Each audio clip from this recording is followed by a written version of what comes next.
Ito mga boss, magnetic wire. Sa mga mahilig mag-rewind dyan, sa mga nagre-rewind ng electric motor, sa mga nagre-rewind ng aparato, kagaya nito mga boss. So yun, ito is magnetic wire. Ito nga pala mga boss is double coated na siya. Yung isang klase ng magnetic wire is yung kulay yellow, which is magkaparehas lang naman sila mga boss. Magkaparehas lang sila ng performance ng lakas.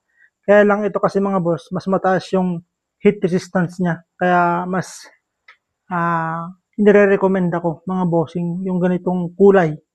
Kung mag-order kayo mga boss, ganitong kulay yung orderin ninyo para nang sa ganun is mas quality sa mga bossing. So yun lang mga boss, sa mga naghahanap dyan ng legit na seller, mga bossing, ito na, andyan lang sa Yellow Basket, andyan sa link, andyan yung link mga boss, magnetic wire mga bossing.